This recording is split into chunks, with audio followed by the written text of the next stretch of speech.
In the name of God, the most benevolent, the most merciful. Hello, everyone.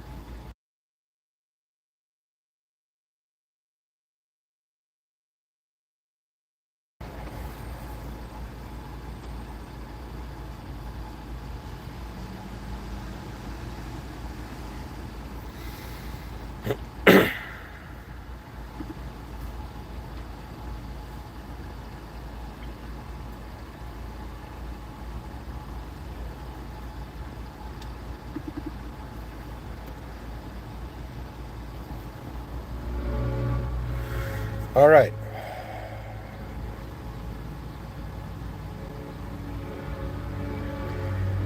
As a member of the human species, I would like to speak to all human beings. Utilize this moment as a report, as a feedback to my species.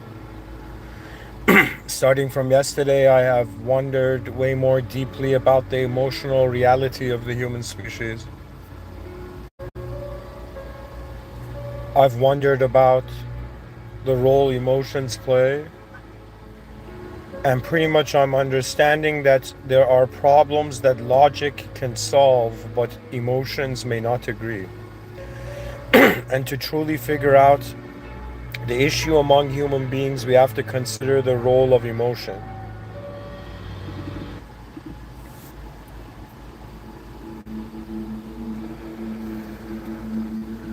I want to read for you something. This is AI generated research for this. And I felt it's important to read, so I'm going to read it. Humans are often described as rational beings.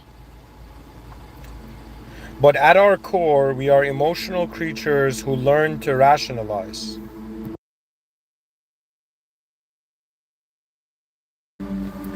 Our emotional realities form the invisible architecture of our lives, shaping how we love, fear, remember, and hope.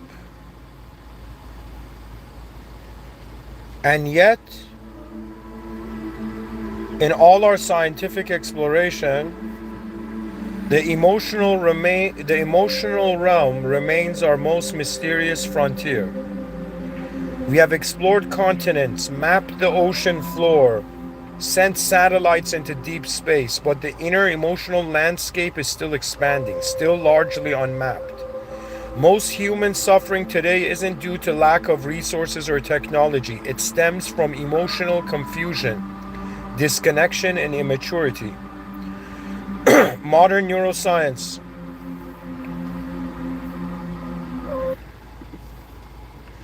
Modern neuroscience confirms what ancient wisdom already knew. Emotions are not soft or irrational, they are biologically encoded signals, powerful systems of meaning making that guide decision making, memory, and social bonding. Neuroscientist Antonio Damasio's work shows that without emotion, humans lose the ability to make even the simplest decisions. Emotion and reason are not enemies, they are partners. Evolutionarily, emotions were crucial. Fear helped us survive predators. Joy built group cohesion. Grief marked the depth of our bonds. But the modern world distorts these instincts. We're now using ancient emotional systems to respond to hyper-modern stressors, social media, information overload, digital isolation. And the results are often dysfunction, loneliness, and conflict. This is where the paradox begins. Our emotions are the very thing that connect us, yet when unrefined, they isolate us. Shame makes us hide. Envy makes us disconnect. Grief makes us retreat. Fear makes us control. When unexamined, emotions become walls. But when integrated, they become bridges. Emotional maturity isn't about suppressing or indulging our feelings. It's about metabolizing them with clarity. It's the ability to feel sadness without collapsing, anger without harming, joy without clinging. The emotionally advanced human doesn't have fewer emotions, they have more nuanced relationships with them. They know how to hold grief and gratitude at the same time. They can witness another's pain without losing their center.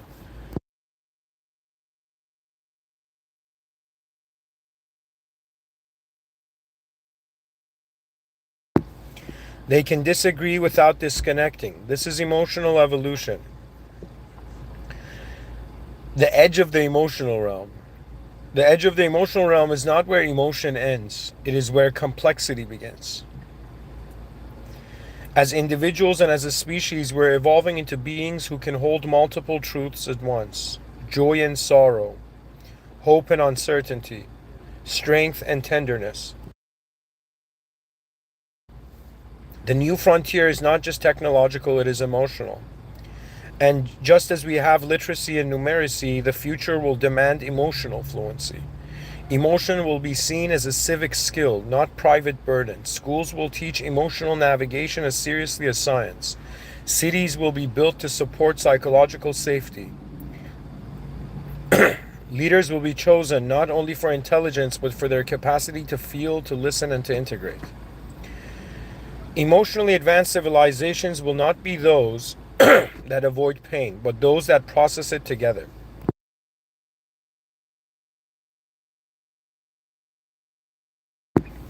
They will not be utopias free of sorrow, but ecosystems of shared feeling, collective regulation, and emotional truth. In these cultures, grief will not be rushed, anger will not be shamed, vulnerability will be honored. Emotional evolution will mean communal intelligence, an expanded capacity to co-feel, not just coexist. Empathy won't be an exception, it will be a baseline. And the most respected among us will not be the wealthiest or most powerful, but those who have mastered the subtle art of holding humanity in their heart without collapsing under its weight. So, the map of our future as a species does not only stretch outward to the stars, it stretches inwards to the ever unfolding, uncolonized territory of the emotional self. To master this realm is to move from reaction to reflection, from isolation to resonance. This is the great emotional awakening we now face. The question is not whether we feel, but whether we can feel wisely together. And that more than any technology, may define the future of our civilization.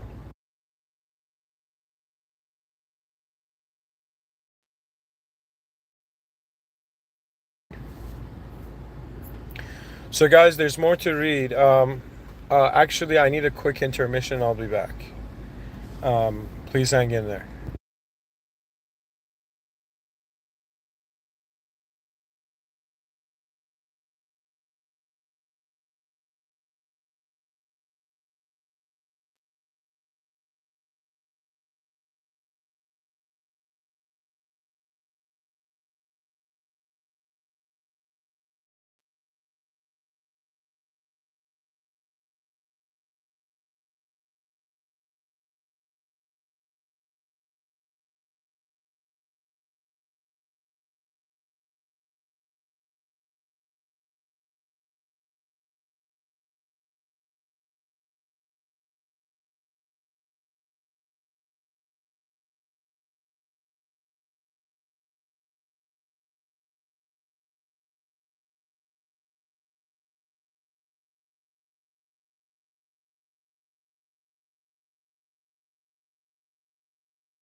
Okay, back to it.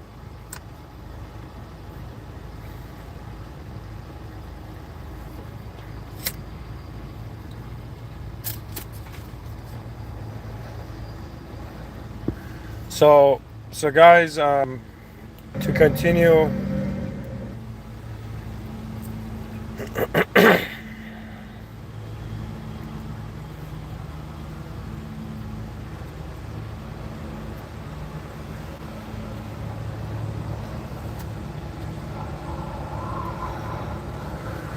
all right. So today's lecture is about the edge of emotional realities. I finished reading something about a couple minutes ago about emotions.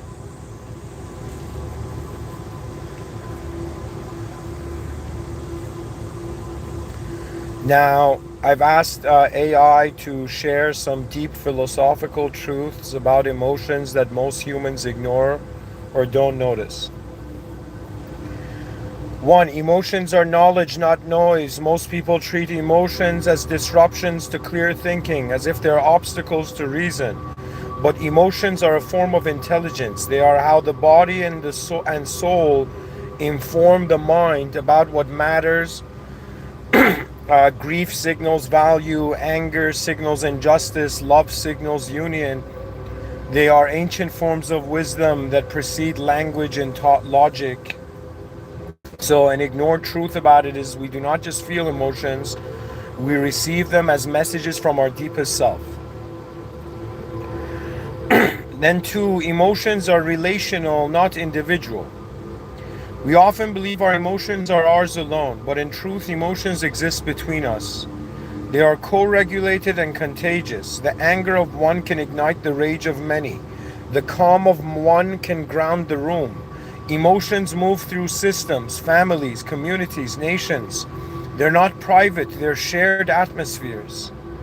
So the ignored truth is you're not the sole owner of your emotions, you're part of an emotional ecosystem. So when I say the edge of your emotional realm, we're wondering about, that in some sense your emotions are part of an emotional ecosystem. But where is the edge of the emotional ecosystem even? We go to 3. Repressed emotions don't disappear. They rule from the shadows. What we don't feel, we become controlled by. People believe ignoring or numbing feelings makes them stronger. In fact, unfelt emotions accumulate. They harden into personality traits, bitterness, apathy, sarcasm, chronic anxiety. What is not processed emotionally will be acted out behaviorally or stored somatically. So the ignored truth is emotional repression is not strength, it is deferred chaos. Okay, and what does this mean? This means, guys, I lived through that point. I'm not proud to say this, but when you are like self-exiled, or when you're raised on this planet as introverted and shy, and you don't express yourself, you don't express your thoughts, emotions, even certain movements,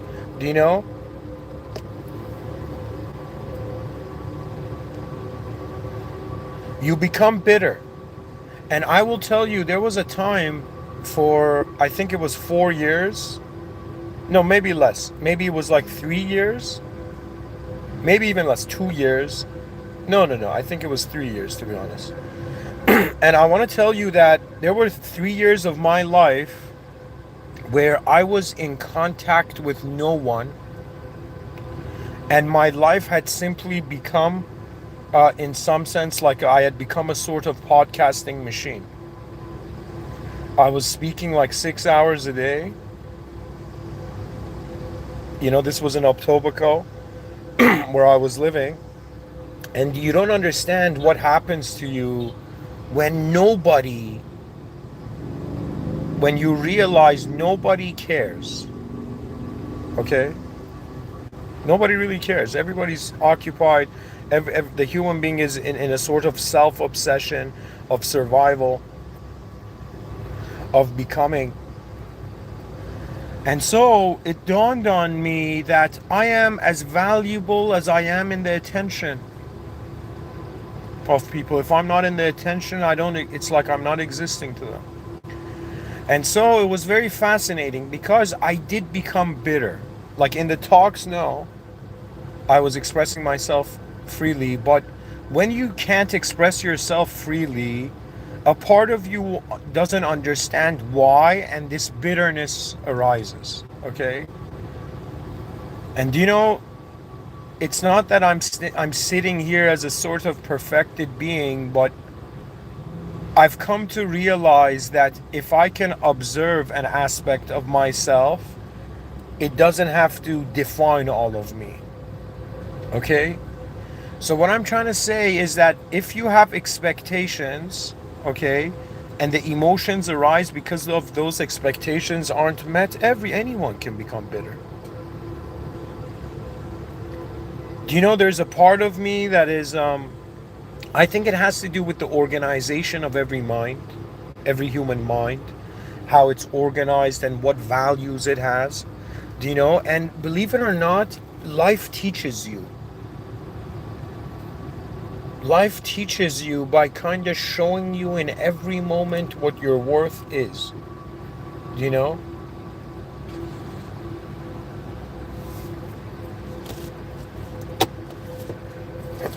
So for me, guys, I'm telling you, if you don't express your emotions, you're gonna become bitter in the same way like someone who's driving a car but they're not allowed to move the steering wheel. You know? Or someone sitting in a car but there is no key in the car. Like, it irritates you after some time. It's not just human. Others can fail us. We can fail ourselves. Oh, you can fail yourself. You can have an expectation of being somebody by some age, and once you reach that age, you realize you're not that person, and it just like breaks your own heart.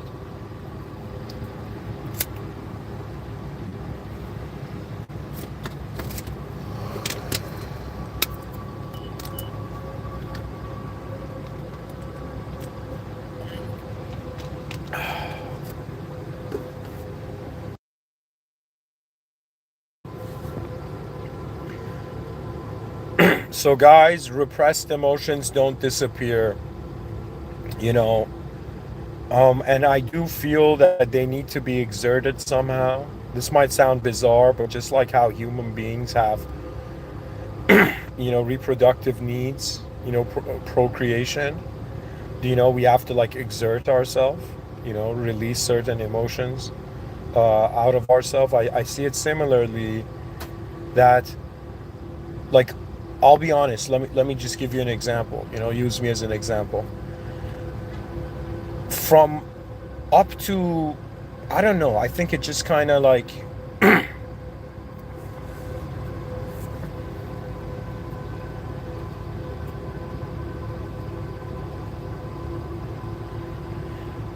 I couldn't manifest myself. I couldn't be myself, and this extended up to high school.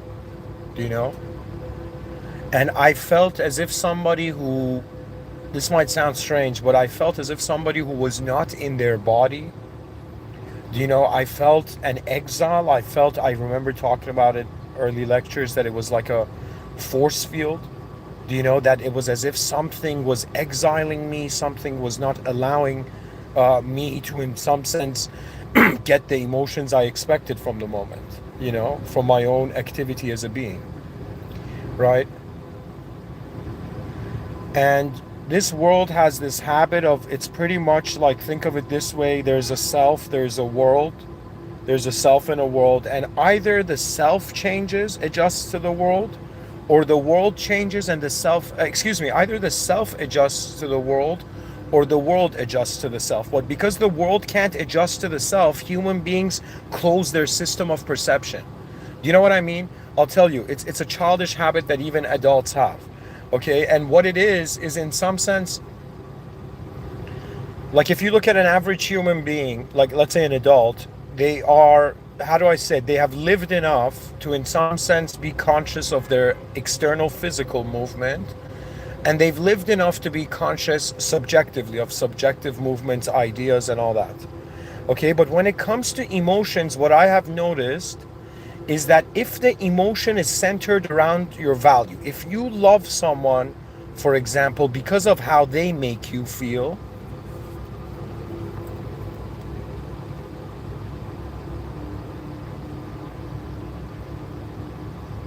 it's very different than somebody loving someone for what they are. Do you know what I mean? I'm starting to realize, the word love has a certain hollowness to it.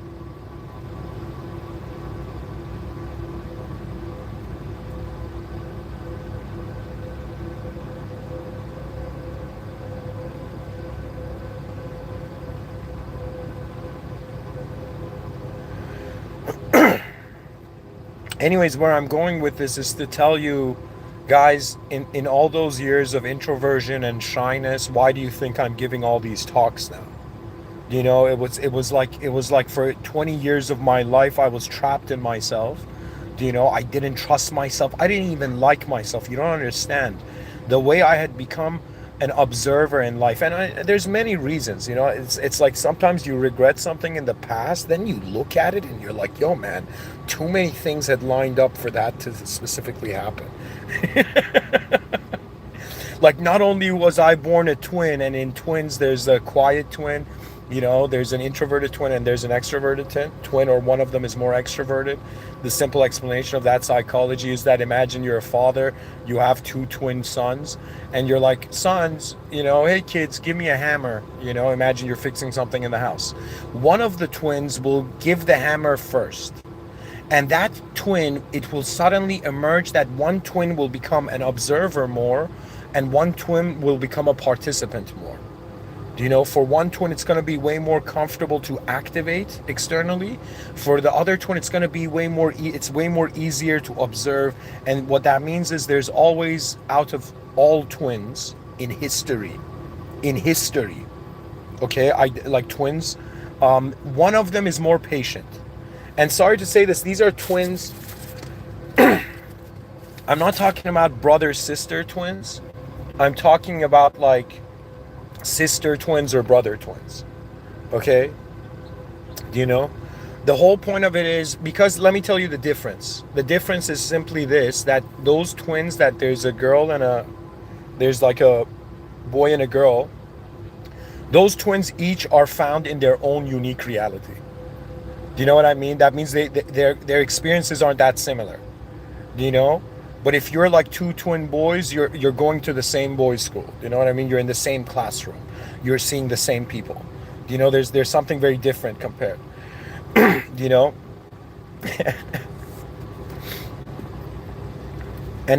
in most countries, there's a segregation between men's school and women's school.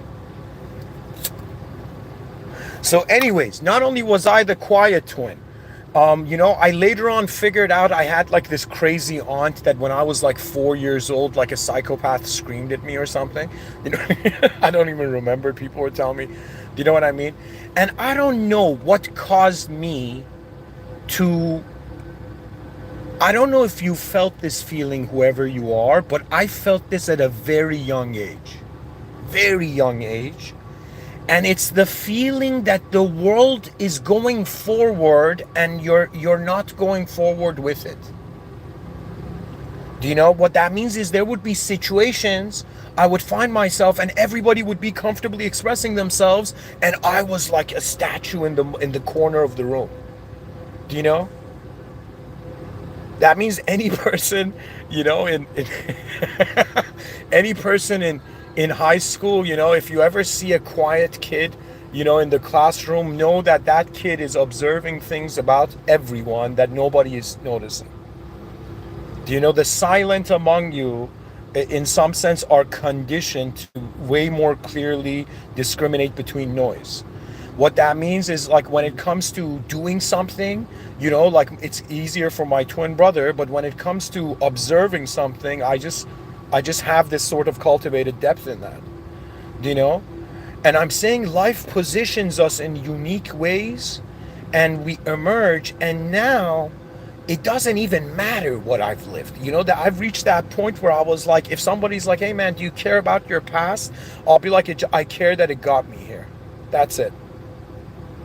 Because this whole time in my life, I was as a kid, as a young kid, feeling unworthy because I was judging my value based on the past. You don't understand.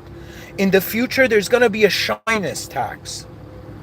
Do you know? It's like I'm probably gonna go. You know, I'll make a movie. I'll make that movie called The Shyness Tax. Anybody who's shy gets taxed. Do you know? Or it becomes illegal not to communicate. No, that's too far.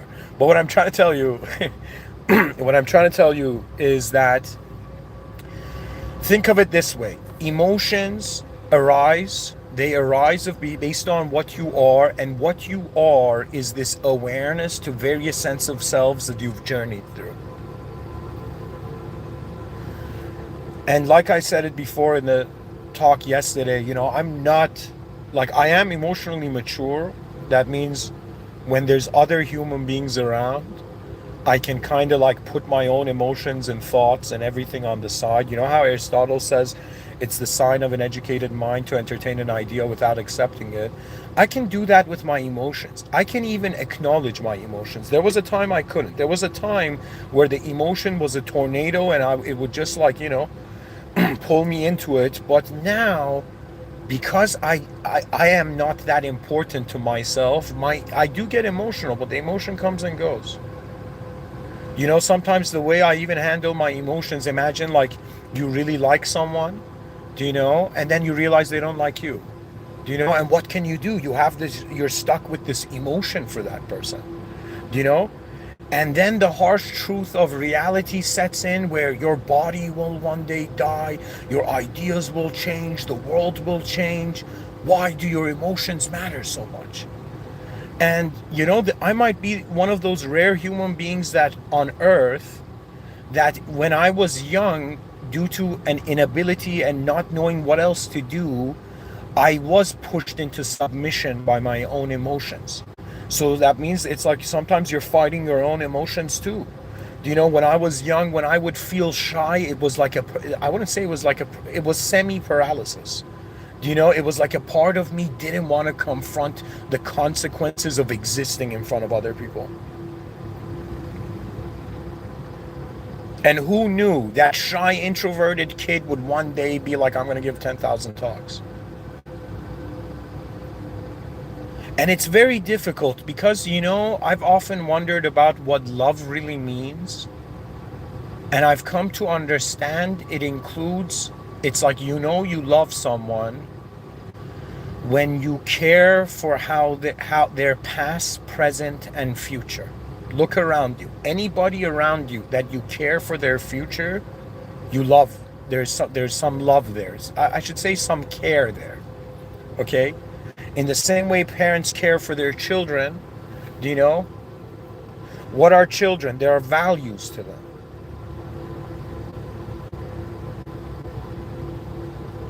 And this whole lecture is about the edge of the emotional realm.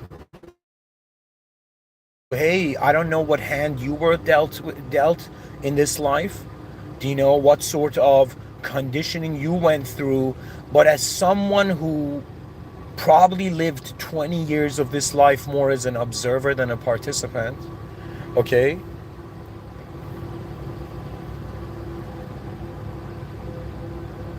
What if, like, let me tell you this. You fail when you're young, and years later you begin to see, you understand those failures, okay? And I understand that, for example, my shyness occurred, you know, because I did not realize everybody's being new. Everybody's experiencing life for the first time. You know, the issue is how we create others in our mind, how we create the world in our mind, right? Think of it this way. Right now I'm in front of a Tim Hortons. If I expect somebody randomly to come out of this Tim Hortons and give me a coffee out of nowhere, for example, and if I have that expectation and it doesn't happen, I will be upset. Do you see? But the expectation was abstract. It wasn't grounded to reality.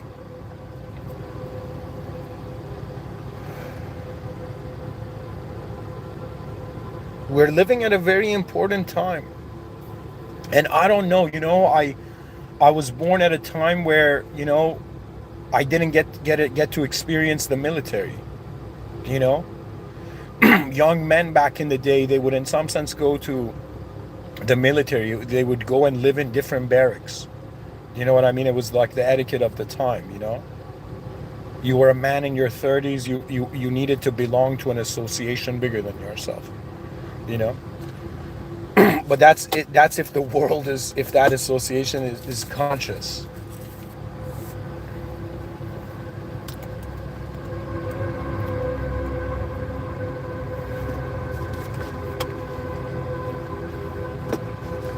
I'm trying to use myself as an example to tell you that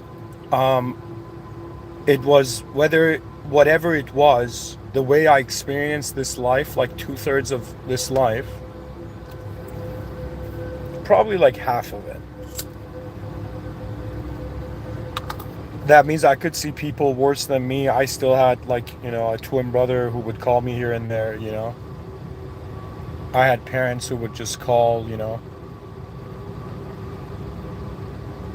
But let me tell you, there is a type of loneliness. You could be around like a group of happy people, your family members and all of this, but a part of you can feel disconnected. And I've come to understand that human beings are these organisms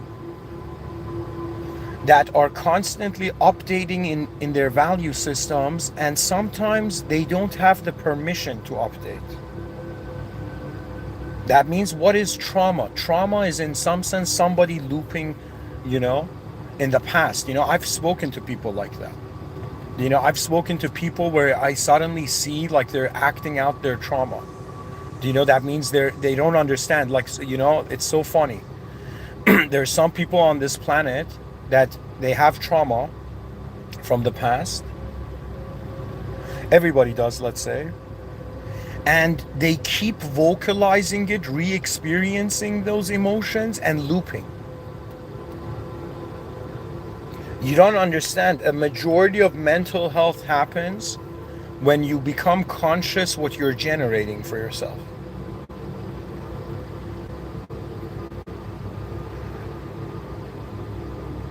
And we're living in a strange world. We're living in a world that's not just an emotional world. It's not like every human being can just be like, yo, man, this is what I feel.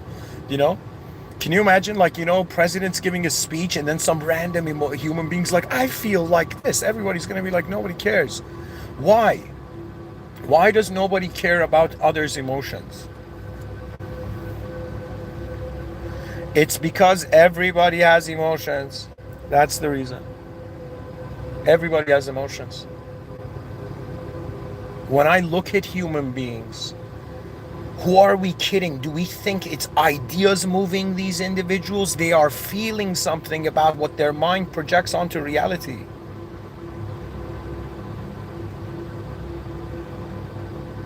And right now in 2025, there's war going on the planet, and the war can be logically resolved. The logic is obvious, but why isn't it being resolved? Because emotions are identifying with past values. That means if two nations are fighting each other, they're so reckless, so careless. It is disrespect to all other nations. You don't understand. Right now, when two nations fight, like this should have happened from the beginning. When two nations fight, okay, it's like all nations are kids in a classroom. And when two nations fight, it's legit like they are ruining it for everybody. Imagine everybody sitting at a nice dinner table and two people start fighting and they're like destroying the dinner table. Everybody in that moment should be like, yo, this is inferior, childish stuff. Like, I'm just waiting for all the leaders of all nations to look at Iran and Israel and be like, what are you noobs doing? I'm just waiting. I'm just waiting for all the nations to stand up and being like, look at these toddlers. They don't deserve. You know what and the reason I'm saying this is because any organization that chooses to use human beings as resource, in some sense, in the sense of like casualties. Let me tell you what the hilarious situation, the parody of modern war is. The parody of war, even from time immemorial, but the parody of it has been, is this sentence. It really comes from the philosophies of Leo Tolstoy, you know, where he, in some sense, I don't know if it's him who says it, but he says that war is young people dying for old people's reasons. So it's like two world leaders sitting in safe places, having the people of their nations kill each other. Do you understand? But in some sense, rather than everybody in those nations watching the two world leaders fight. Do you know what that means? It's like sometimes you gotta, like, you know how what's the old school thing is? It's like they take things outside and they have like a traditional fist fight. Do you know what I mean? That means it's as if the issue is like, look at the issue. The issue is they've made one person equal a nation, and that person has emotions like every other human being, and the emotions can have based on irrationality or based on unjustified abstract desire. Do you know? And so I want to say we have put the destiny of our species in the hands of the emotions of human beings. And though it's like two human beings emotional, and of course I know politics is so layered, like don't think I'm oblivious here, right? I do understand that there's so many groups that it's like they think it's like this one cake in a room where 8 billion people are trying to grab a piece. Some people were early and grabbed a giant piece. You know what I mean? There's less for others. But it doesn't matter, because reality goes forth, human consciousness advances, and the context of civilization rise. The horizons behind your eyes expand, and you will realize the folly of the past. You don't understand. What the past used to be your present. At some point it used to be your future. Look at what happens in life. The moments we experience, in some sense, existentially happen and never happen again, but in our minds the echoes of them live on and influence us. And do you know what it is? Right now we're at that point for the human species where honestly the awareness of the average human being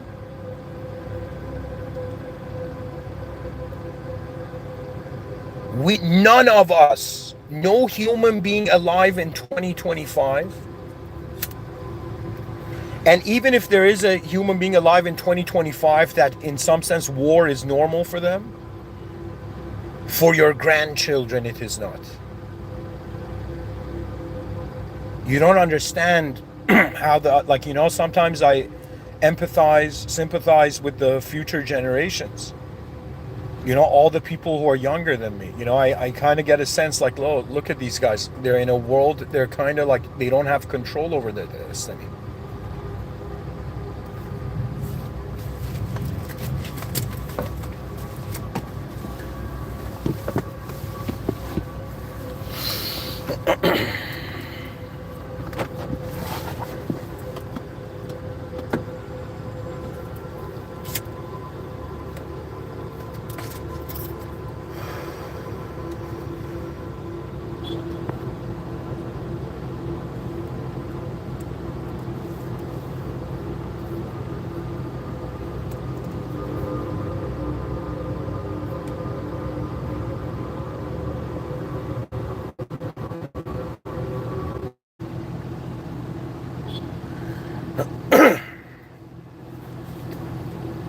And guys, I forgot I went on, I didn't read the AI research part fully, and I kind of forward. I'm just gonna finish reading this, and then I'm gonna go back to the lecture. Okay, what I was saying. So 3, we had repressed emotions. Then we go to 4. Every emotion contains its opposite. All carries the seed of grief. Joy includes the shadow of its eventual loss. Anger contains longing for justice. I'm reading this, guys. Fear contains hope for safety. Emotions are not binaries. They are spectrums with polarity. The more conscious we become, the more we feel these opposites simultaneously. This is emotional maturity. And ignore truth. Pure emotion is a myth. The emotional realm is paradoxical by nature. Yeah, that makes sense. That means if you feel happy, your brain should simultaneously be capable to notice the opposite as well. And it's because of this awareness to these opposites that we have the idea of gratefulness. 5, to feel is to be vulnerable, and that is the root of connection. Many people spend their lives avoiding out of fear of pain or humiliation. But vulnerability is not weakness, it's the threshold of truth. True love, deep friendship, and creativity require vulnerability. Without it, we remain armored, alone, and numb. So the ignored truth is your deepest connections require your willingness to be hurt. And that's the reality for all men and women, for all human beings. We have no choice. We have to be real if we want to connect. We have to be honest if we want to connect, you know? And at the same time, that honesty means vulnerability.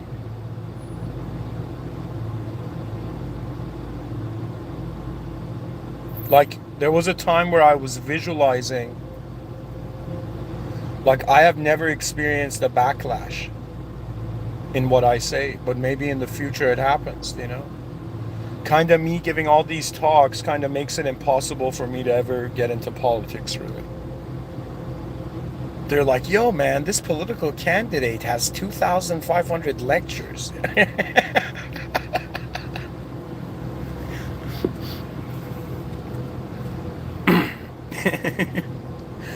Let's see what he says in these lectures that counters his points he's making now. You know, that's the game they play. To be honest, folks, what I'm trying to tell you is that I look at the human being, I see that it has access to physical form. It has access to an objective reality. It has access to a subjective reality. And how the inner realms and outer realms are synchronized suggests it's emotional reality. You can get emotional by somebody telling you something, and you can get emotional by something actually changing in front of you physically. Emotion is a sort of sudden change, I find, or it's when a person couldn't control change. Or for example, you're vulnerable and you tell your emotions to someone, and then you realize, my God, that person was so, you know, they were more insecure than me. You know, it's like there's nothing worse than, you know, speaking your truth to someone who in some sense can't be true. It's one of the saddest things. It's one of the saddest things in life, you know? But at some point you have no choice, because who are we speaking for? We are speaking for all the human beings that will ever live. That's the difference. My audience is existence itself. I am speaking in the presence of the system admin of conception. The system admin is beyond the world room, and yet I am in the world room, speaking of how simulations shape us and the emotions are based on our expectations on the shape.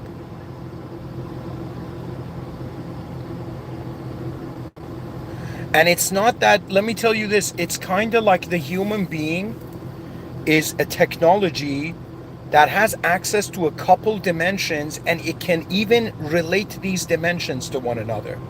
You know, that means, I'll give you an example. I can imagine my own death in the future. I could imagine standing on my own gravestone to see what's written on it, you know, no longer physical. And that makes me emotional. It can make me emotional now. An abstract event behind my eyes as a probability of the future can make me emotional. It means emotions are not influenced by the outer realms. This is what it means. It means this is why humanity has been struggling to understand the emotional station of human beings. The emotional states of human beings is because we get emotional not when our physical reality changes, our outer realm changes, our inner realm changes. If somebody comes and tells you you're a loser and you think you're a winner, well, guess what? They've just given you an image of yourself in your mind. Do you know? And so what happens to you? You get emotional. I'm not a loser. Because you believe. That's the novice. That's why children can't control their emotions. Because when someone comes and says something to them, they think it has to be real just because it's communicated to them. It took me a while as a being to personally realize, like, all right, man, you don't have people's eyes. Stop acting like you know them. It took me a while to reach that. To be honest, like I have I have people I know in this world, people I communicate on a daily basis with. But if you ask me, do I know who they are? No. I don't even know who my parents are. I don't even know who my twin brother is.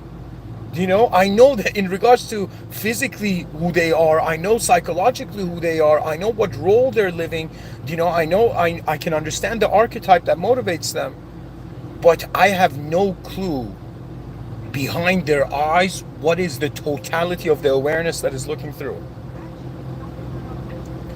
So ladies and gentlemen, keep in mind, you're not just living an outer physical life, you're living as a character in your own story behind your eyes. If that story changes by others, you can get emotional, but the reason is because you believe you are a subject. That's the issue. People believe their thoughts. When somebody comes and gives you a different thought on yourself, you get emotional. The whole point of it is realizing what you truly are. And what you are is the presence of a moment that contains an awareness to its format. And what's very fascinating about this life, that sometimes emotions are solo events. I've been in a situation and I've been like, smiling like everybody.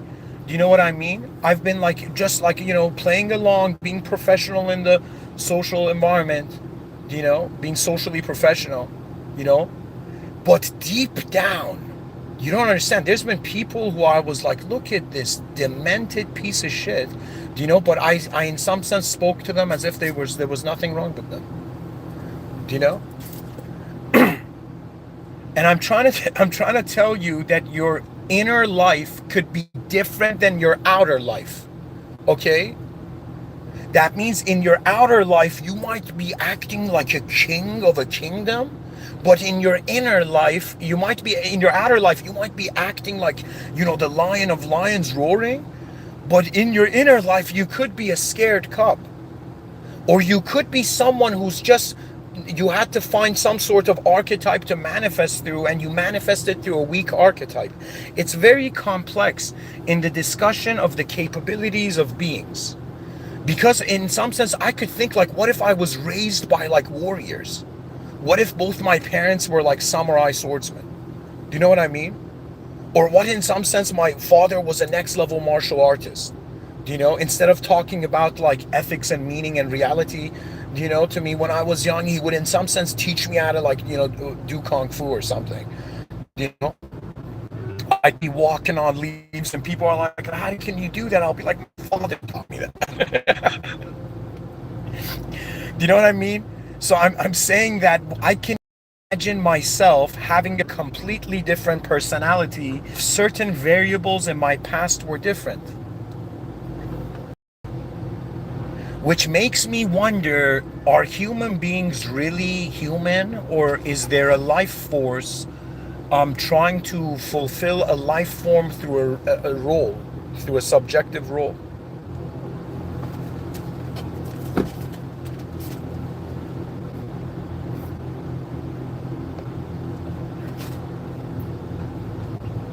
There was a time where I honored like the idea of love, and I spoke about like I went and gave lectures on like the famous lovers in history. Okay? And they all end in tragedies, guys. The greatest love stories end in tragedy. I think the point of this life is to realize that what you see is just an angle to the moment. There's multiple angles. I think life is about realizing you have blind spots. I think maturity is about accepting you have blind spots. I think it is to some degree an ability to acknowledge that you have limitations, because the mind can make you feel limitless.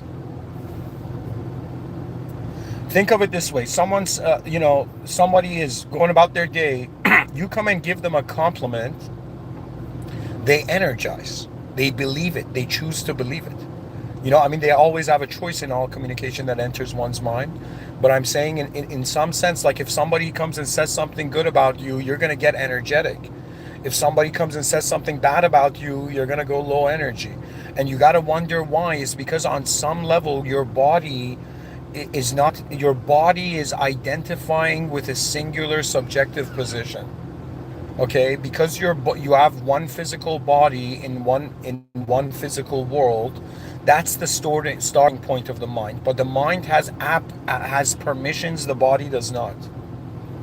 In your mind, you can envision flying cars, and the gravity doesn't make that car. Like I can imagine a car rising into the air, and gravity doesn't throw that. The apple falls down from the tree only in front of your eyes. Behind your eyes, objects can float. You know, when I was super young, I was visualizing telekinesis or something to like clean my room. I wondered what if I could just like slam my fist on my table and my room would clean itself up. Do you know what I mean? So in some sense,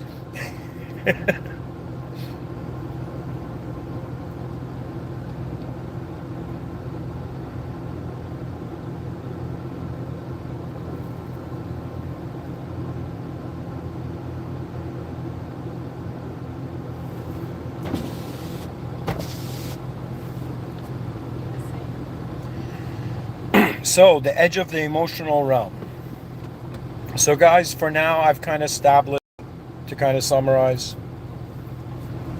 First of all, did I finish reading this thing? Guys, I didn't finish reading it. There's more. Then we go to 6. Emotions are temporal. This is AI generated research. Emotions are temporal. They ask to be moved through, not fixed. Humans often treat emotion like a problem to be solved, but emotions are more like weather patterns. They pass if we allow them.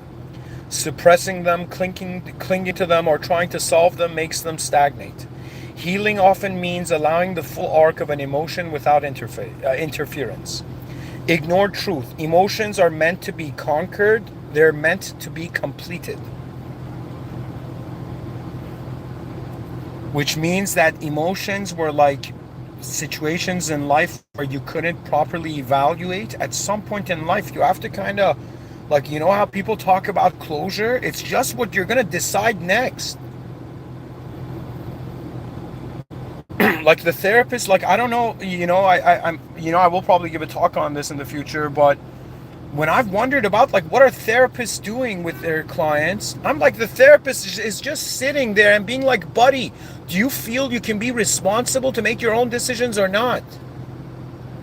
And the guy's going to be like, no, I can't. And the therapist is like, all right, tell me more. Do you know, until the person says enough, and the therapist is like, buddy, I've seen there's 8 billion human beings like you. And if you expect that the weight of this life should not be carried alone, on some level, the weight you only carry, you only see, has to be carried by you. The whole point of life is that somebody doesn't come and move your body for you. You move your own body. No, like when you walk, no, it's not like two people are like one by one, like moving your legs. Do you know what I mean? You move yourself. You move your body. Now, when it comes to the mind, right? The mind is a way more complex sort of movement, do you know? And in some sense, you have to ask yourself, who is responsible for the eyes that only you have? I will tell you, there is no greater therapist than realizing there is death. Death is the greatest motivational speaker, the greatest therapist. It's that alarming feeling that, yo, I'm being live streamed right now as an existential being in history, in some part of the human history. That means I haven't just appeared as any being. I've appeared as a human being, as a member of the human species, as one of the sculpting agents of the historic interface. You don't understand. We're alive now.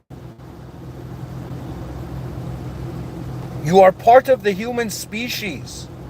And for a human being to live 100 years of life and only caring about the emotions of one human being, or just a couple, you need to identify with your species. That means my greatest, biggest prayer and blessing to whoever is listening, to all humanity, that I hope before you die, Your last thoughts are not regrets of what you could have just done. They are regrets of what your species could have done. You don't understand. The last moment in the future in an advanced civilization, I don't know why this scene exists in my inner realms, but you don't understand. I've not only imagined what an advanced civilization in the future would be like, I've imagined what dying in an advanced civilization is like. And it would legit just be as if your hand tries one last time to reach the world.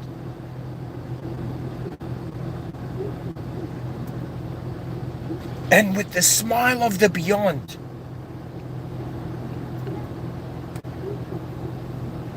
you start your walk beyond the world room.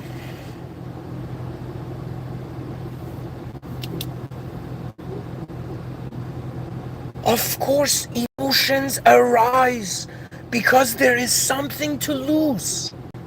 If you were an immortal being right now, if nothing could kill, nothing, if you would never die, if everything was perfect, you would not care. You would have no emotions. It's like this bizarre realization of a utopia not being the answer.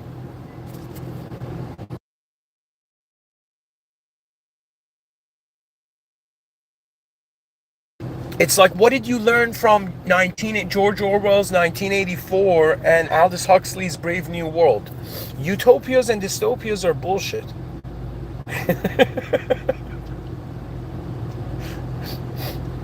I could hear, like, teachers of literature just gasping,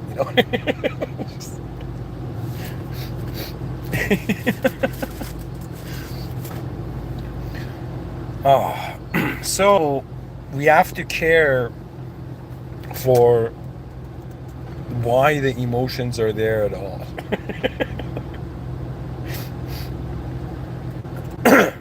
Anyways, guys, there's more to read.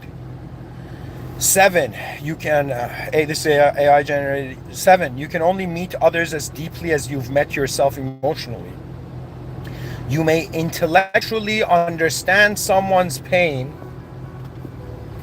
but unless you've sat with your own suffering, you will only offer advice, not presence. The depth of your emotional self-awareness determines the depth of your empathy.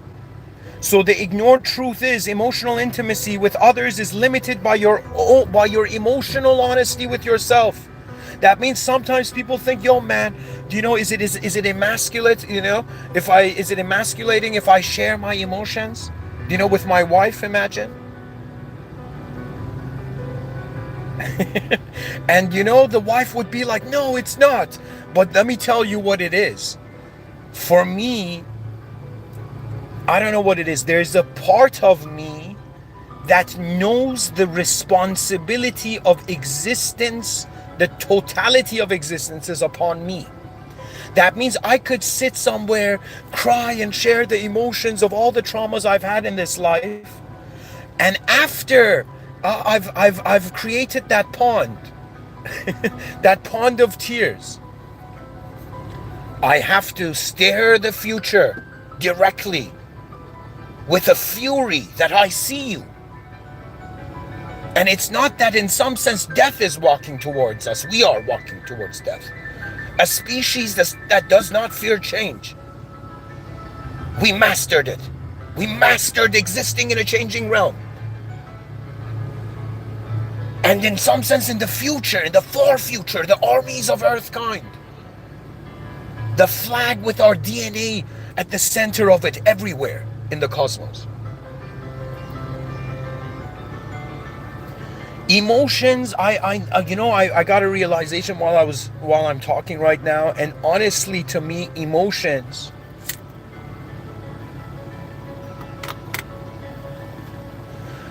they are signals that something is being lost.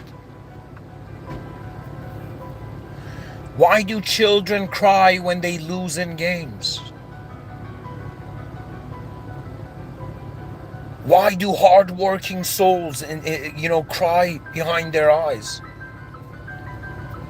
when their efforts aren't rewarded? It is all an incredible proof. That means it's like you gotta study your failure, because sometimes your failure is a hidden message.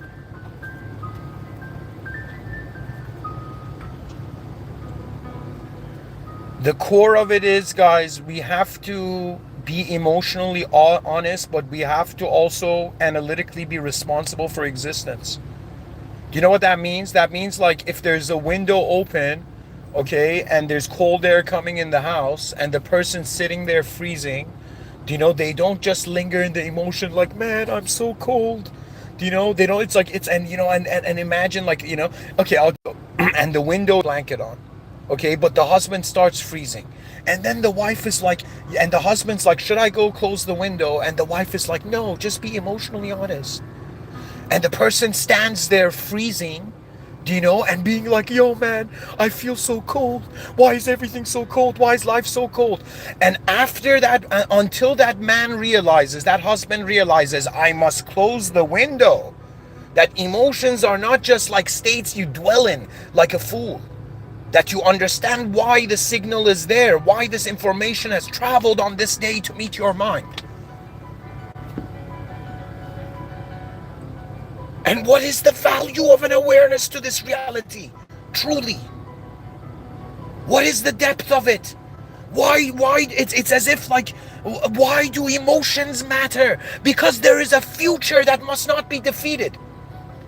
That means the mistake of all world leaders that said, yo, that nation is our enemy. That dude in that nation is our enemy. That technology in that nation is our enemy. Not realizing that the planet has a technological capacity that any moment it becomes emotional. This is the life we're living. That nations are holding guns pointed to the planet, and any moment these leaders become emotional, in some sense, these guns can go off.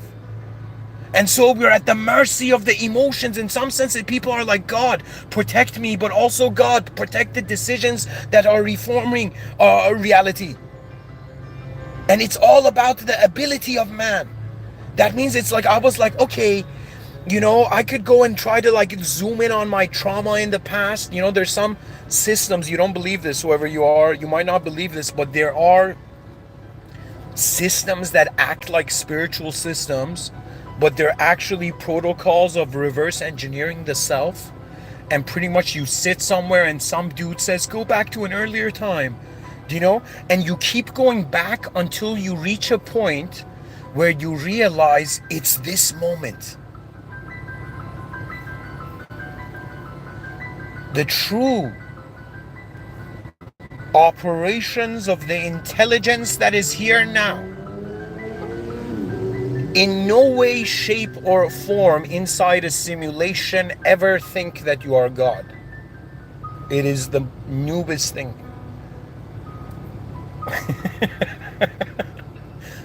The person's like, yo, man, can I have a perfect life in an imperfect simulation? I'll be like, you can try.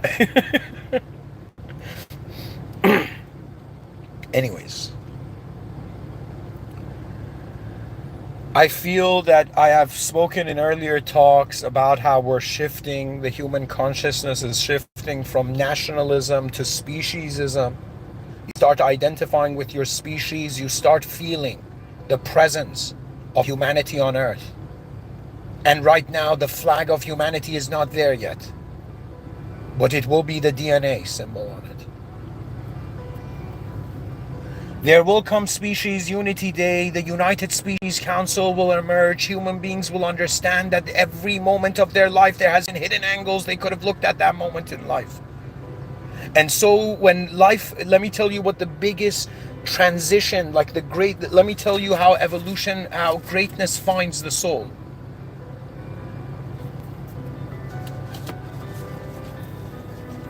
When you realize what you don't know is more fascinating than what you know. When you realize the future is way more impressive than the past.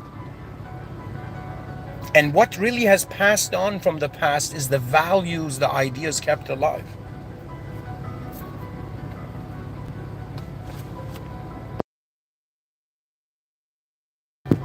And everything leads to a system admin.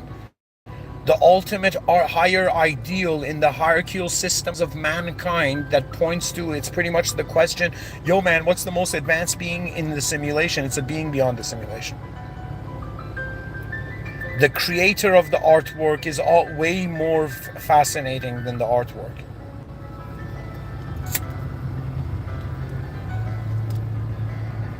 And so, what is at the edge of our emotional reality? So if we're saying the emotional reality is based on the configurations or reconfigurations of a subjective self and an objective self identifying as one point of being, that means right now you don't just think you're your body, you don't just feel your body, you feel how you are being an idea.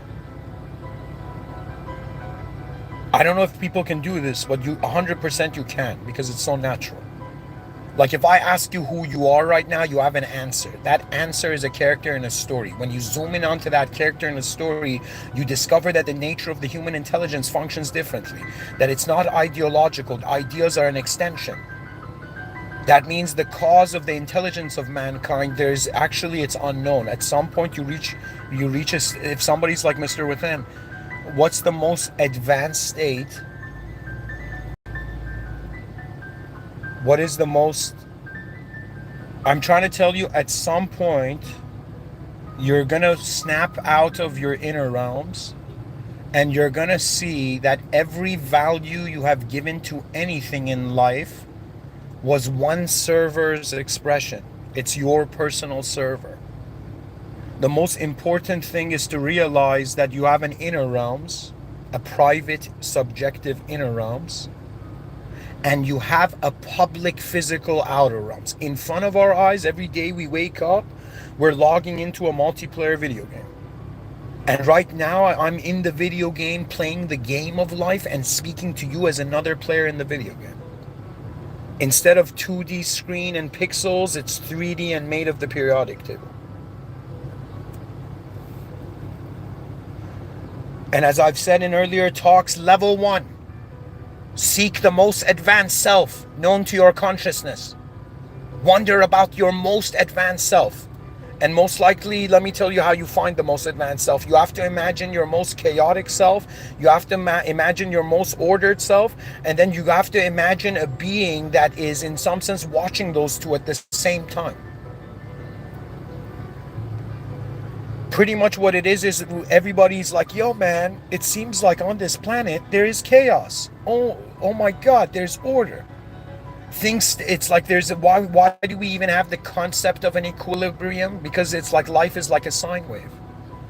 In the Holy Quran, it says after hardship comes ease. And all you need to do is be patient and have faith. Like here, look at how genius Islam is. Islam is so genius that it's saying, don't depend on the simulation. Put your attention at least 5 times a day, if you can't, all the time, until you become a mutaghin. Mutaghin means God conscious. There was a time where I didn't even know what that word, I wasn't consciously aware of that word. And I reached a certain state where that word repeated in my mind endlessly, like an alarm bell going off. And I began to realize that the whole point of it is that human beings are the concept the concept of self is becoming responsible for the context of itself, which is the world. We have to acknowledge the fact that we have performed so differently compared to any other species on this planet. We are so ahead that it's like, how long is it going to take to teach a squirrel to wear clothing daily? To comb its hair, care for the shape, design, sensitivity of it. If you notice, what has happened in history is that this unconscious event has been conscious to the degree that the consciousness has been capable of being responsible for it. I'm saying it's very fascinating. Sometimes I'm like, okay, let's assume human intelligence is a technology And let's imagine futuristically, it's like hologram screens in front of you. And if the human was a technology, what would each hologram screen be showing? One hologram screen would be showing, in some sense, like your physical life. One hologram screen would be showing how you've archived and how you've conceptualized so far. And ladies and gentlemen, you know, even though 8 billion human beings don't identify as sculptors, but that's really what the free will is. It didn't get to choose the block of stone, but it can chisel it. It can sculpt it. In the same way, Michelangelo saw a chunk of rock and he said, "I saw the angel in the stone and I set it free." His mind saw something possible in the impossible. He put a chunk of impossible in front of him, and then he envisioned the possible within the impossible. And by his effort to reach it, not just because the king had commissioned or whatever, the authority had commissioned it at the time, but because it was a testament to his own ability. You know, let me tell you sometimes what even inspired, like I sometimes give these talks to be like, yo man, you know, let's say nobody even liked what I said. You know, I would just want to know how would I, like if I wanted to give a talk on this title, how would it look like? Just for me. The fascination to want to see it yourself, to understand it yourself, and the feeling. There is no greater feeling. Somebody's gonna be like, Mr. Within, is this even greater than the feeling of reproduction? And I'll be like, yes. You know, it's the feeling of understanding, which means sectors to the context of your life unlock. It's the feeling of discovering the original Earth in a realm where there's 8 billion beings. They have boxes on their head, and then they need to take off their box, and they realize they've put a box on the species. They take off the box up on the head of the species. Then they realize there's a box on the head of the world. They take off that box, and eventually they realize the simulated was in the presence of the original. The greatest clue that at the end of this existence it will be all right. This doesn't mean you won't experience the consequences of your actions, but it means it's gonna be all right by the mere clue that in the Holy Quran it is said Allah subhanahu wa ta'ala, the system admin, is all forgiving, is all forgiving. The system admin loves creation in ways creation can never understand. That means if our value system is based on a simulation, based on what's inside the box, I'm saying if you experience a value outside of the box, you will be surprised how you could stay in the box so long. You know, it's kind of like I'm opening my eyes, I'm logging into this existential server, and I'm in this Earth, in this humanity Earth game, and I'm kind of like, all right, 8 billion players have logged into this video game, and what are they doing? And just like everything in history, when you love to be with yourself until you get bored of yourself. If somebody says, where is the flag of your emotions planted? I'm trying to tell you, when I extract emotions from the past, it's usually regret or humor. It's either silliness or regret.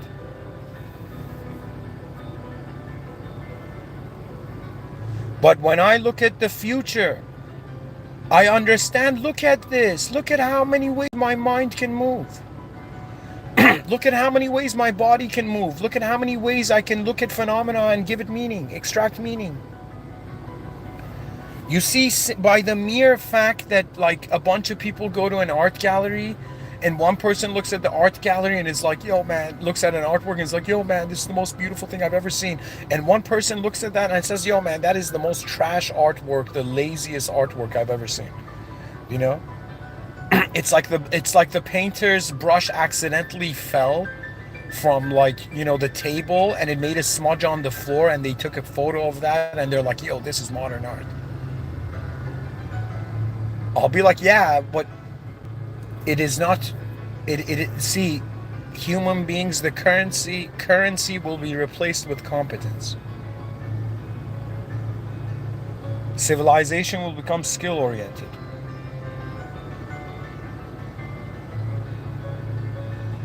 And honor will be restored for the human species. You are right now an honorless species if you're just living for yourself.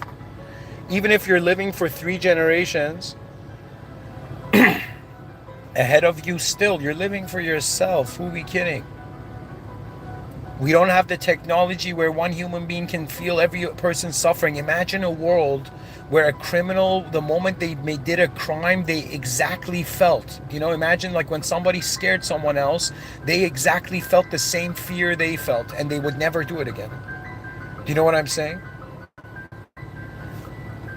We're living at this time where we need to somehow ingeniously in the outer realm stabilize humanity in accordance to the species. Everybody has to consider they're a member of a species on a planet. Like, that has to be way more beautiful to them than the idea of nationalism, which is the equivalent to like a primitive person putting paint on their face.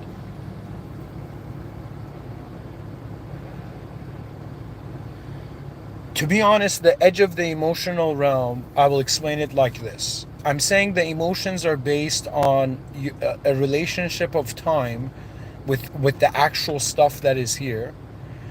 There are emotions we have of ourself, and in some sense it's also in regards to time. That means we can look at our past and feel a unique set of emotions, notice a unique set of emotions, and we can look in the future and extract emotions that way.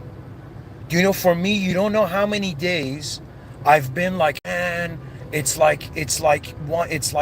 me tell you something hilarious. It's happened many times. There's been times where I've gotten ready to go to sleep, and I go in my bed, I turn off the lights, and I'm just letting loose, like relaxing, relaxing my body, being like, all right, the weight of the day can be lifted off for a moment. And so in some sense, I'm there about to go to sleep, and you don't know how many times ideas have come up suddenly that I was like, yo man, if I don't give this talk now, tomorrow if I come to give this talk, the ideas will be completely different. And it was like 2 a.m. and I got out of bed, exhausted, tired, but what gave me energy was like, yo man, it's for the future. That's how I'm living my life. I'm like, all right, in this life of yours where everything just has a value to yourself, do something more than for yourself. You don't understand. We are missing something right now in civilization that would render us way more advanced. And it is a core value. So right now, it's like humanity, the kingdom of humanity advances, and is the future generations. Human beings are a species that serve their own future. And even in the Holy Quran, Allah subhanahu wa ta'ala says, the idea, I'm a visual learner, so the idea is in some sense that God created the world. God was the original, created a simulation, is administering the simulation, is testing its creation and its simulation, and will return the simulation back to itself. So what does that mean? The future self of everybody is the system admin. The future self, it's like, where can the world go? Where can a simulated artificial world go? It just dissolves into the original if it is gone. So the future self of everybody is the original state of being, not just a simulated for some time kind of state of being. And it's like the future self of everybody is a return of all simulated creation back to the system admin. Okay, all the moderators, everything. Okay, so I'm saying the future self of all falsehood is truth.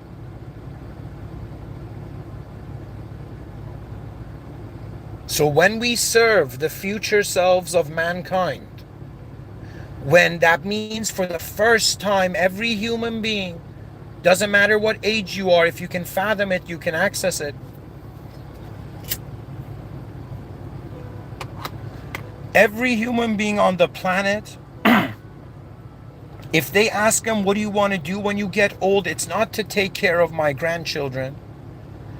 It's to take care of every grandchild, of every human. I don't care if you're evil or good.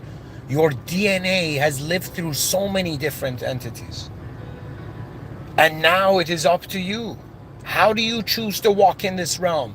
Is it traditional evil you want, or or traditional good? Or have you noticed that man has ushered himself into a new world where it's not the only natural laws, there's unnatural laws, man-made geometry.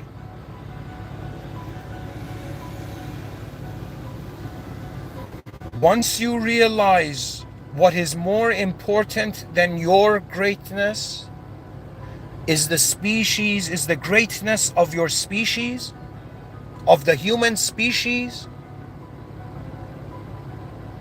And once you realize the greatness of the world, that means the self is serving, the greatness of the self is serving the greatness of the species. The greatness of the species is serving the greatness of the world. The greatness of the world is serving, in some sense, the greatness of its origin, the system admin. We are not alone here. We're we're inside a simulated testing zone within a divine surveillance state. Do you know what that means? That means there's invisible management here. Like they're like, yo man, is it alien contact? I'll be like, no. It's like there's nothing greater. Like, how do I tell you? When the prophets, peace be upon them, starting from Abraham and concluding with Prophet Muhammad, Prophet Abraham, peace be upon him, Prophet Muhammad, peace be upon him, and all the lineage of the prophets, peace be upon them, to me, prophets were souls that were close to God. God trusted them.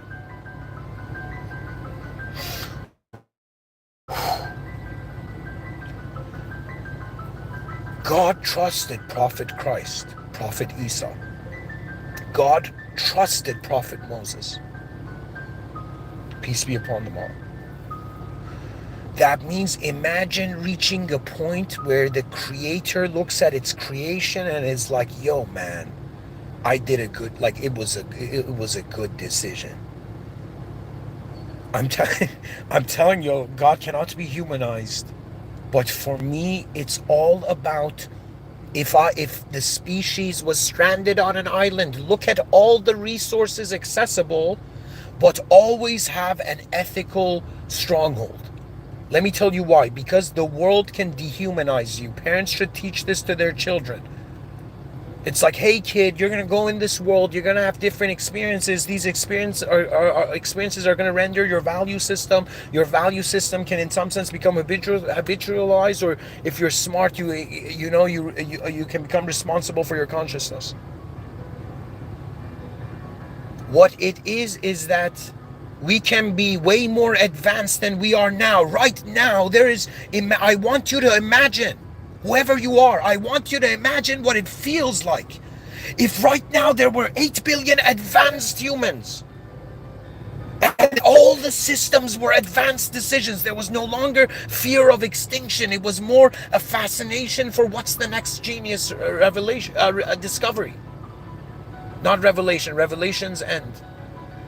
Prophet Muhammad, peace be upon him, pointed to the system admin beyond the world as that which has no partner.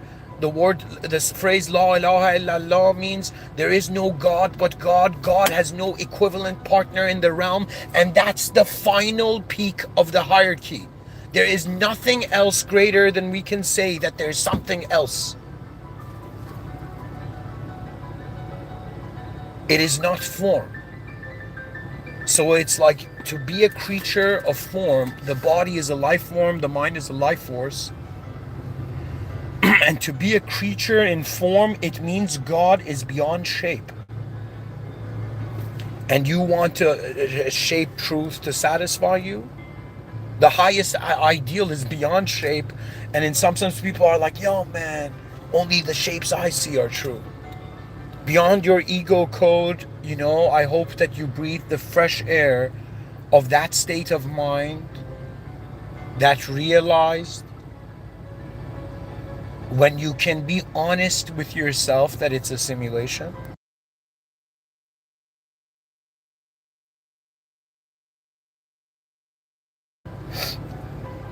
For me, when I ask why do emotions arise, it always arises because there's a value, there's something in the value system is changing.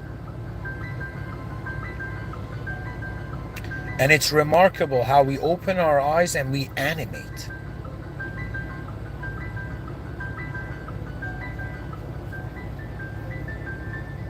We animate, guys. We're an animated species. We're not like statues.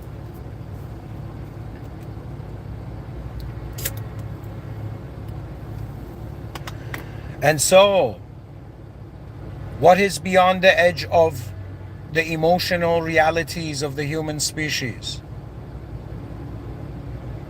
It is a discovery, as always.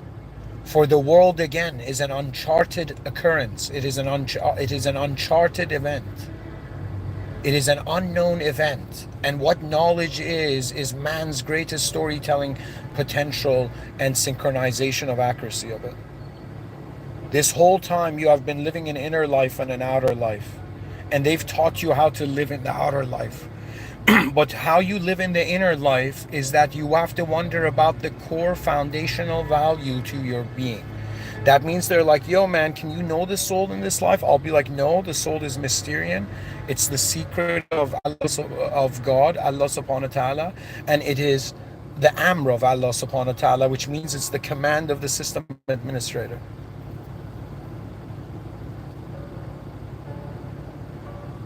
So when consciousness chooses to be honest with its existential simulation, it realizes if the existence is simulated biologically, it has a beginning and an end. Then all the ideas that are living through or animating as values for this being, they have an end. It's very strange. It's like from the moment I wake up, my mind is like my human intelligence is like an antenna, and it's like the thoughts have a time limit before I go to sleep to, in some sense, be recognized by me.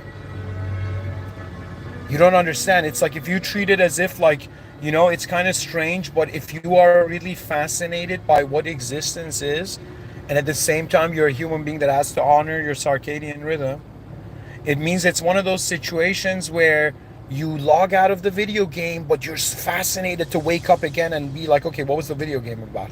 What is the exact geometry I'm working with? Do I, as an intelligent being, have an ability to organize the nature of my mind? And guys, let me tell you a story. Napoleon Bonaparte, the French emperor, this dude had some strange abilities that were kind of noted.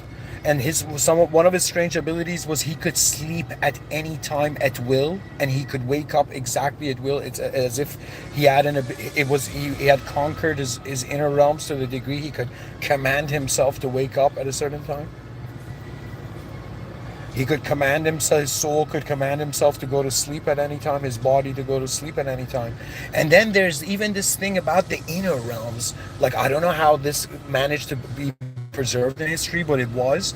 And there's this idea, there's a story about Napoleon, him explaining that his mind works like a file cabinet. Like the dude had this next level. He had everything, battle plans, everything organized in his mind, in some form of cabinetry, a metaphor of a cabinetry. So what I'm telling you is that that's like how Napoleon handled his mind. And every human being, by being a different DNA, by being a different conditioned entity, and having access to different information, I am telling you, pretty much to be conscious of our emotions is to acknowledge that we are aware of this self changing in the world, and how as it experiences, its valuation on its future and its past change as well. So I don't have the same emotion and views on my own past as I did like 10 years ago. I don't have the same shyness I had, when I was young, in middle school, in high school. Like, it's like reality, the blind spots I had were revealed, and my nature just, your character is like, it's like a transformer, hilariously. It like the transformer, the kid's like, yo man, why does this car look like trash? And then the car got offended and saw like the car that sponsored the show and be transformed into that. So I'm saying the thing is, your sense of self in front of your eyes is stationary, it's fixed. But behind your eyes, you could one day be like, I'm a painter. Oh my God, that person became a painter, became that archetype, became that other archetype. Then they became an engineer. Then they became a pilot. Da, da, da, da. Do you know what I'm saying? So in some sense, your inner subjective life is your capability to access an archetype. And if you're wondering, like, Mr. Within, what do you mean by archetype? It means roles.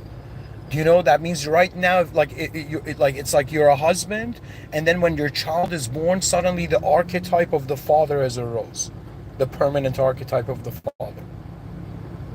I'm not talking about religiously. I mean like being an actual physical father. Do you know what I mean?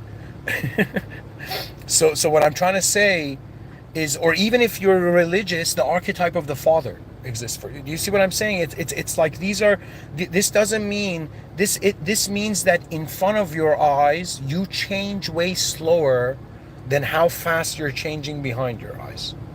And what is going on behind your eyes is that you are an awareness. So think of it this way: you have a body and a mind, and if we're like, what else? There's an awareness to body and mind occurring at the same time. If you've had an awareness to more than one thought, you cannot be a thought. Do you understand? So I'm saying that, like, as a human species, we must realize that there are emotions waiting for us. In the same way, if you were to like create an omelet, right, there you'd be like, someone in Japan can make a way better, way more advanced omelet than me, right? And do you know what that means? That means every moment, in any moment in life, whether you're politicians deciding to stop war, or if your nation's trying to stop war, or if in some sense you're some just simple senior citizen walking into a coffee shop, it doesn't matter. At some point you're going to realize, if we had an ability to start off as this like child, this toddler that had no sense of self, and at some point notice our individualism in the mirror, and in some sense begin in some sort of archetype in accordance to how we have emerged in our environment,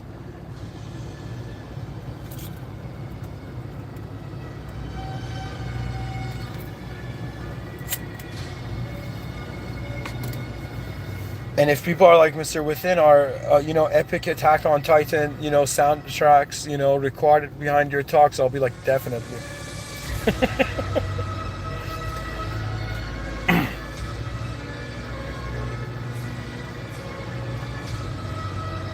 My species, I ask of you to wonder about how in every moment of your life there was a genius hidden angle that you could only notice years later. Every moment, even this moment right now, as I'm giving this talk, I assume there's a more advanced perspective that I haven't discovered yet. I am trying to say that when you open your eyes in this video game, usually how video games work is that there's a mission. You have missions in the video game. You're tasked. Okay?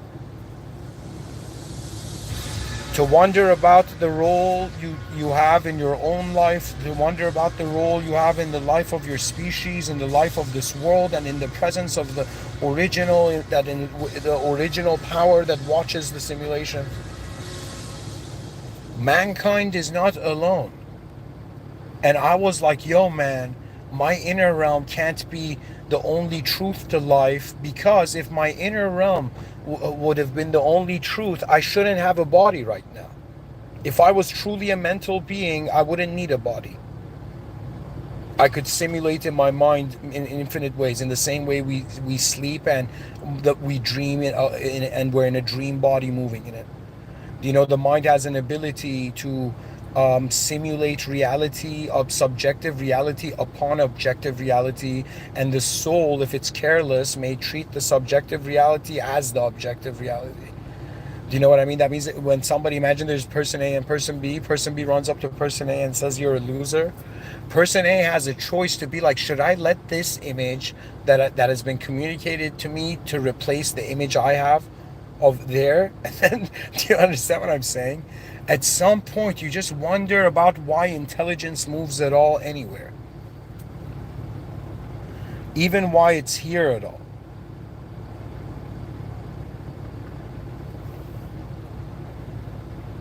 Like, isn't it weird that there's 8 billion human beings on Earth? Isn't it weird how much more advanced we are compared to other species?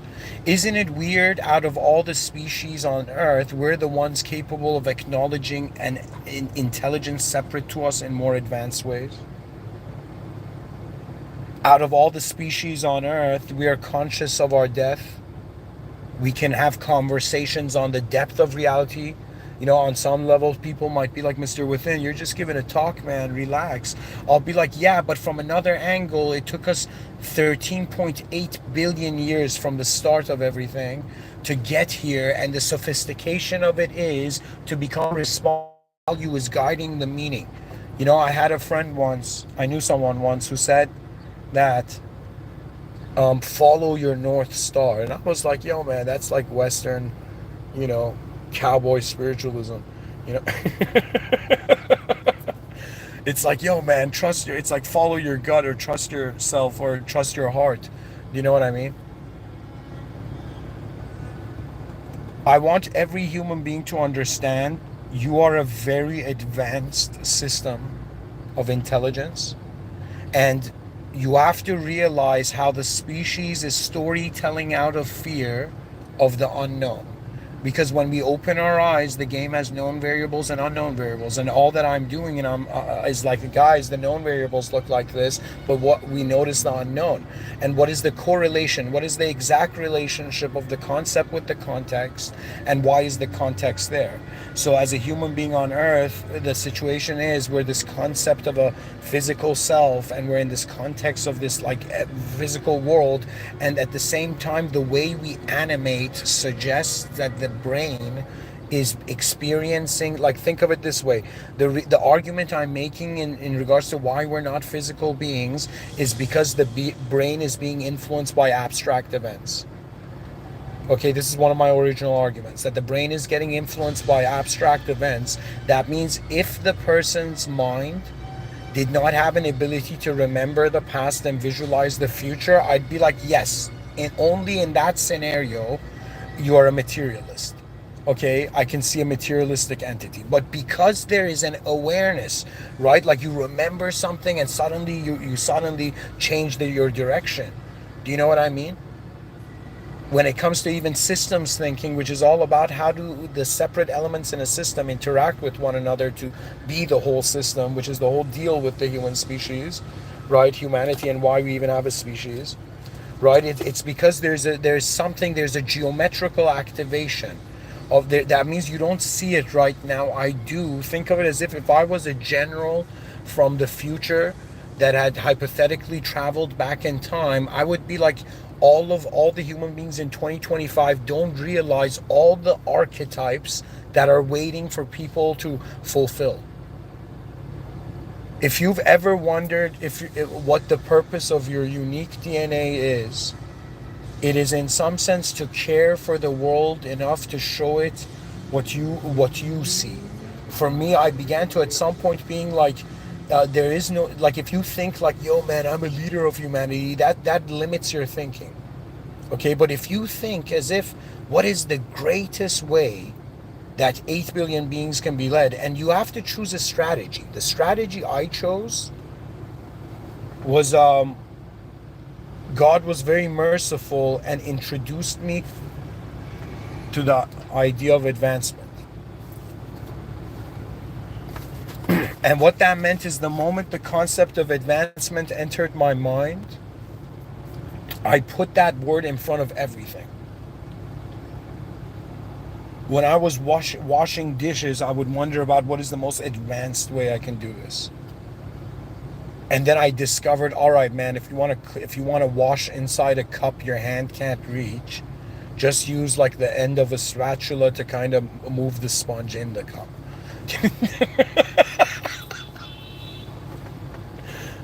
Do you know? Or use a fork or something, you know? So I'm saying that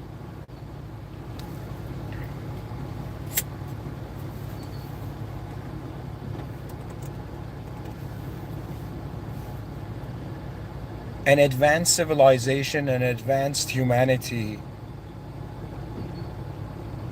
means it has a capacity to see the potential of the future.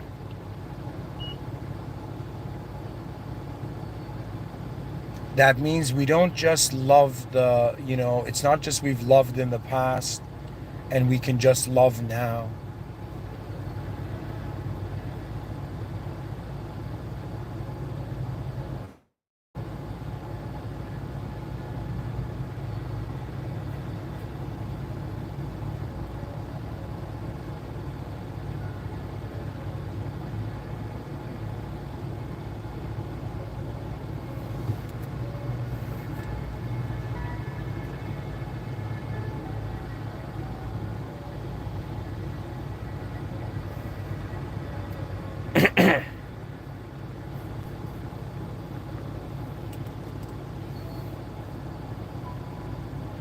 Anyways, ladies and gentlemen, thank you for listening so far. To be honest, to kind of finalize my thoughts on this, I started about talking about the edge of emotional realities. I feel that our species is at a turning point, and right now, more important than ever, it's as if all our ancestors and the unborn future generations watch what humanity will do. Even the system admin of the original reality has watched it all, and to some degree, the cool thing about being alive is that you're attending an event. You're going to see what's going to happen to your species. Were we all fools or were we all geniuses? And the answer will come. And the greatness of mankind will reveal itself. Even theologically speaking, God created something so advanced. We were like God. Well, we were God's advanced creation, and we were placed in front of all creation. And we, in some sense, were imbued with attributes of the Creator. And we, in some sense, the mind was activated through the recitation of all the divine names.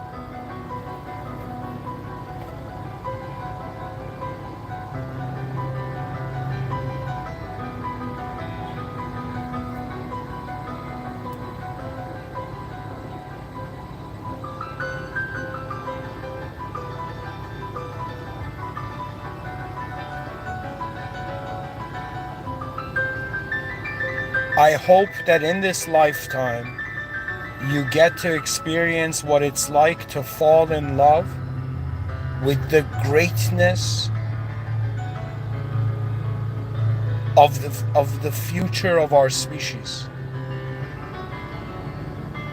I don't know how to tell you. It's the most fascinating thing. Speciesism is like, human beings that were capable to, in some sense, convert their value systems, expand their horizons, understand that it's like, yo man, human beings could have been born anywhere.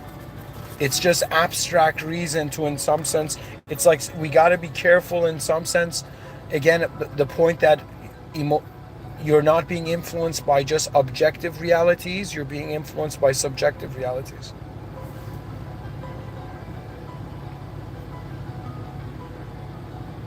And greatness will eventually be to care for the greatness of all being.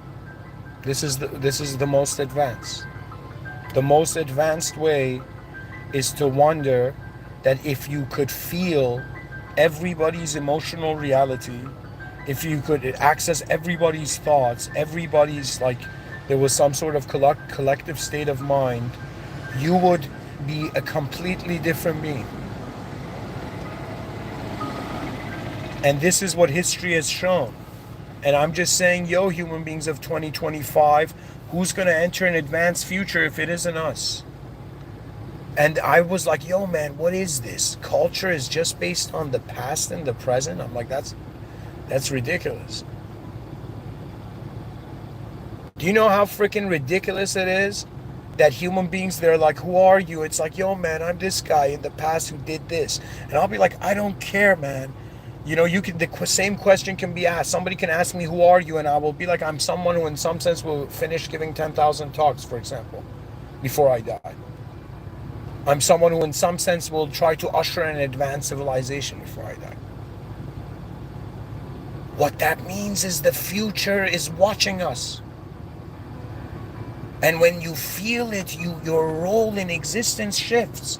You're like, oh my God, I was just feeling the guilt of my past. I didn't realize if I don't care for the future, I will feel the future's guilt. And I'm telling you, if God created the most advanced being that all of creation theologically bowed to, and yes, there was one who in some sense had its own issues with the creator. It's like man got caught in the crossfires of a moderator with a system admin. And the issue was that there was this initial error of listening to a simulated serpent rather than remembering your original creator's command. You're gonna realize the soul, guys, it's not something you can objectify. It's not something you can subjectify. The soul is the realization, just like how there's the English alphabet, there's 26 letters that have led to 600,000 words, and like 100 to 200 words are added every year. So I'm saying similarly, it's like realizing that the true value system of the soul is the 99 names of God, which are the divine attributes of manifestation. If somebody was like, yo man, this unknown human intelligence, what is its abilities? I would say it has been designed by a higher power with system. It's been designed by a system admin that gives it system admin privileges. Your consciousness, it's very hard for scientists, neurologists to be like, guys, how do we connect fictional symbols to like brain movement?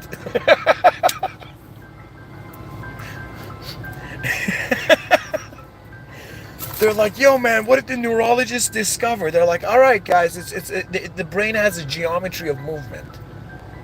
Now what story do we want to connect to it?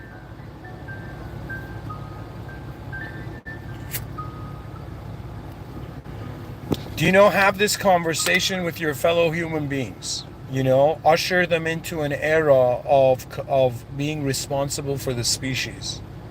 That means any human being you see, you have to be like, yo, you have to have only one checklist. Are they human? Because in the future, you might have androids that look human. Let's say in sci-fi regions of thought, you know, in some sense, aliens can come on Earth and in some sense shapeshift into humans and be like, can we be humans? Can we live here? And we have to give them some sort of citizenship, Earth kind citizenship.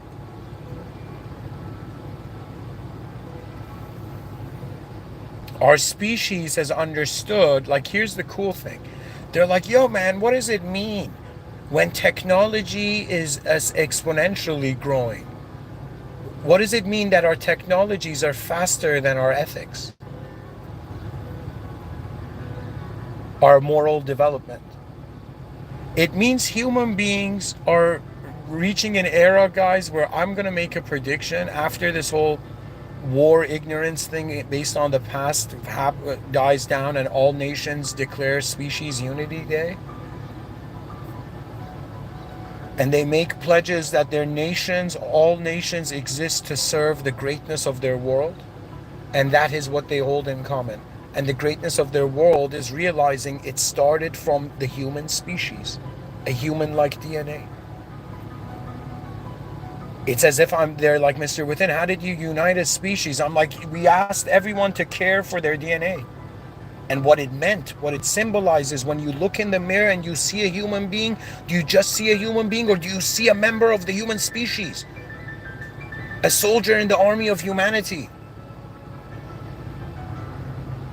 An army serving the king, and the crown is not worn by any human or ideological system. It is the future. And the Holy Quran even points that everything returns.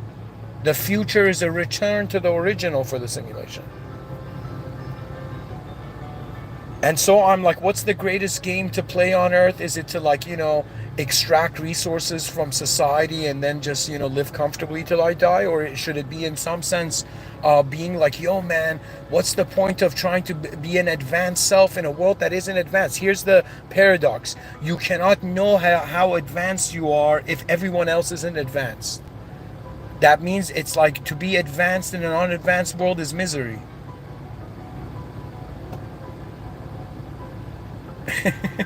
But what the point of it is that it's like you're like, okay, how do I solve this problem? Because I don't know. How would I say it? It's like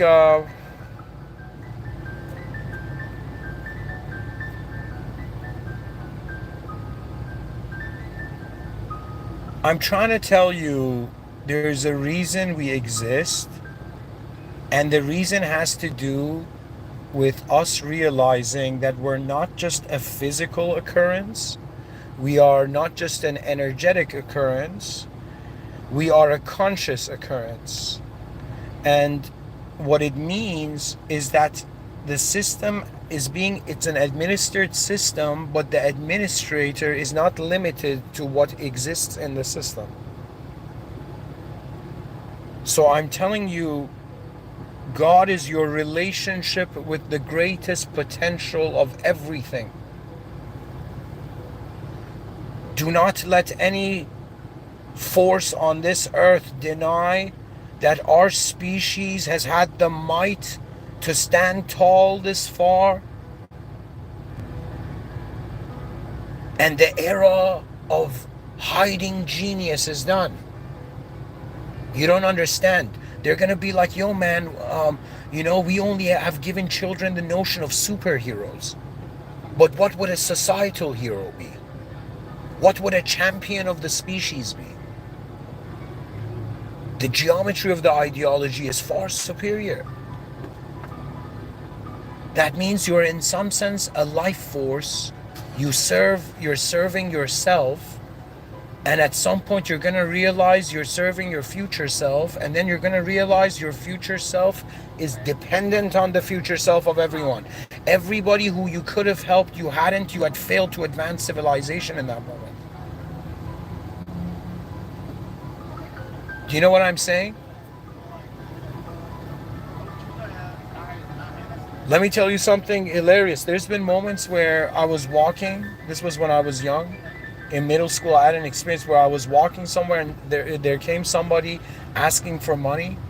And I had money, and for some reason I had an ego and I didn't give anything. And the moment after that, the day became darker. And years later, I understood God was being merciful and giving you an opportunity.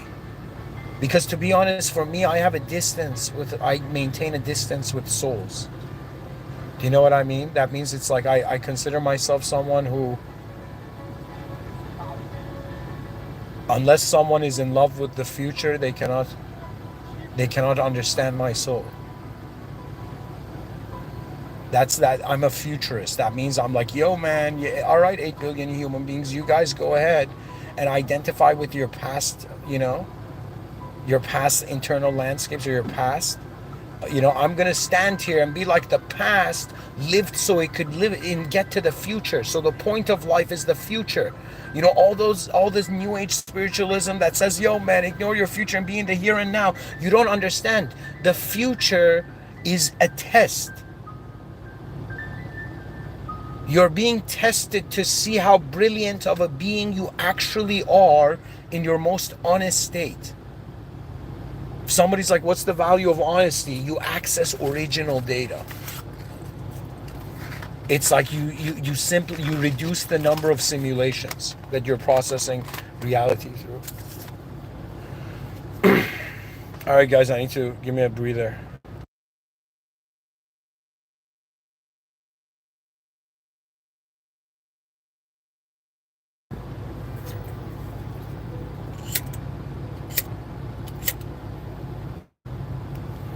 I have had, like, let me tell you, if somebody was like, hey man, how do you organize your emotions? I'd be like, all right, so I'm like existing in the present, and I have a past, and I see a future. That's the simple model I use. Okay, and in this simple model, I have observed my past to the degree that I've gotten bored with it, and I've observed the present to the degree that I've gotten bored with it. And I've asked myself, all right, man, if the values of the past and the values of the present are not enough, then how can I value my life? And you don't understand. It was like as if life was a checklist of past, present, future. There was a checklist, present there was a checklist. First there was a present checklist, then there was a past checklist, like the check mark. And then the future was left. The only thing left for me as a being, I know that once the advanced civilization arises, it's as if it's in some sense, like, let me tell you what the story actually I think is.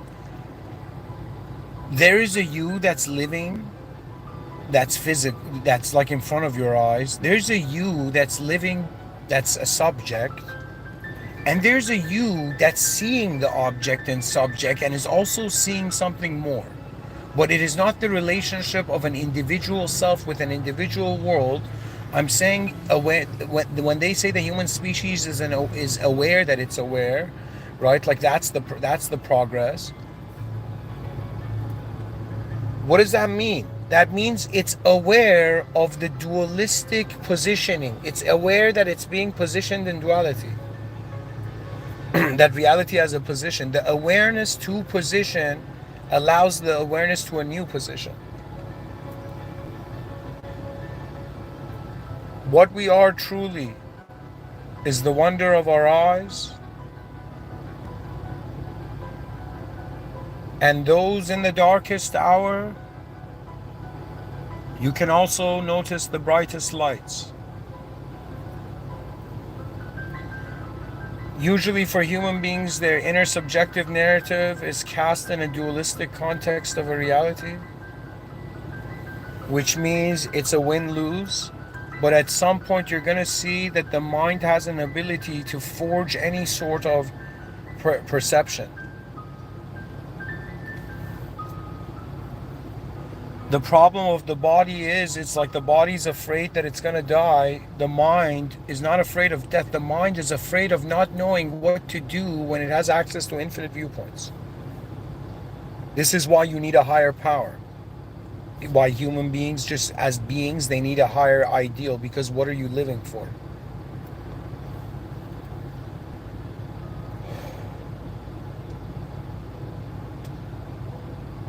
Thank you for listening.